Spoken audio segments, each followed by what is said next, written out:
আসসালামু আলাইকুম এবং শুভ সন্ধ্যা।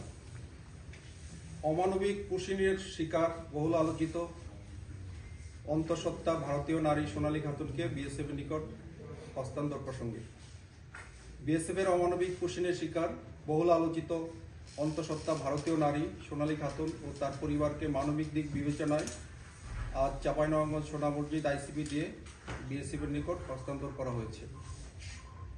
আজ শুক্রবার সন্ধ্যা 7:30 ঘটিকায় চাঁপাইনবাবগঞ্জের সোনা মসজিদ আইসিবিতে আনুষ্ঠানিকভাবে পতাকা বৈঠকের মাধ্যমে কুশিনের শিকার অন্তঃসত্ত্বা ভারতীয় নারী সোনালী খাতুন ও তার 8 বছরের সন্তান মোহাম্মদ সাব্বির শেখকে সুস্থ নিরাপদ অবস্থায় বিএসএফ এর নিকট হস্তান্তর করা হয়।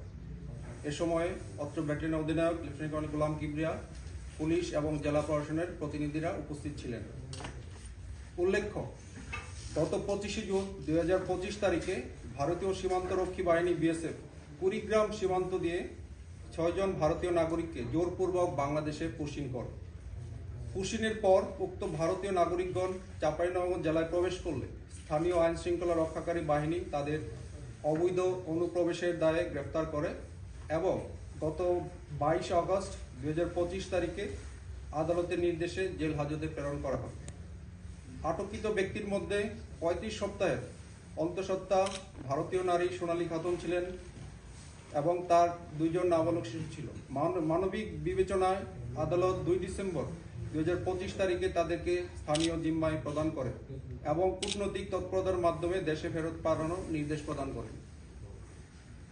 অন্তঃসত্ত্বা নারী ওই 2 শিশুকে পুশিন করায় সৃষ্ট মানবিক ঝুঁকি এবং আন্তর্জাতিক মানবাধিকার লঙ্ঘনের বিষয়টি নজরে রেখে স্বরাষ্ট্র মন্ত্রণালয় ও বিজিবি সদর দপ্তর কূটনৈতিক পর্যায়ে নিবিড় যোগাযোগ স্থাপন করে উভয় দেশের সম্মতিতে ভারতের নাগরিকদের নিজ দেশে ফেরত পাঠানোর সিদ্ধান্ত গৃহীত হয়।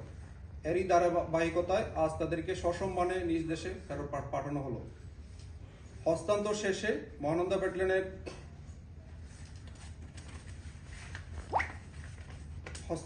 মহানন্দা ব্যাটালিয়নের সকল সদস্য এবং চাঁপাইনবাবগঞ্জ জেলা পুলিশ এবং চাঁপাইনবাবগঞ্জ ডিসি জেলা প্রশাসকের প্রতিনিধির সম্মুখে আজকে তাদের হস্তান্তর করা হয়। বিএসএফ এর এই অমানবিক কুশিন কর্মকাণ্ড আন্তর্জাতিক মানবাধিকার মানদণ্ড এবং দ্বিপাক্ষিক সীমান্ত ব্যবস্থাপনা চুক্তির সুস্পষ্ট লঙ্ঘন।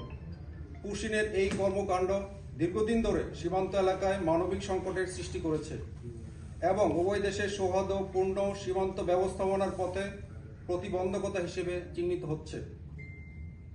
বিএসএফ এর অমানবিক কুশিন আচরণের বিপরীতে বাংলাদেশ সরকার, স্বরাষ্ট্র মন্ত্রণালয় এবং বিজিবি মানবিক মূল্যবোধ, আন্তর্জাতিক আইন ও প্রতিবেশী সুলভ সম্পর্কের প্রতি গভীর শ্রদ্ধা প্রদর্শন করে পুরো প্রক্রিয়াটি সম্পূর্ণ স্বচ্ছ, নিরাপদ ও মর্যাদাপূর্ণভাবে সম্পন্ন করেছে। বিশেষ করে অন্তঃসত্ত্বা নারী ও শিশুর প্রতি সুরক্ষা ও চিকিৎসাগত ঝুঁকি বিবেচনা করে বিজিবি এই কার্যক্রম ন্যায়, মানবতা ও দায়িত্বশীলতার অনন্য দৃষ্টান্ত স্থাপন করেছে। বিজিবি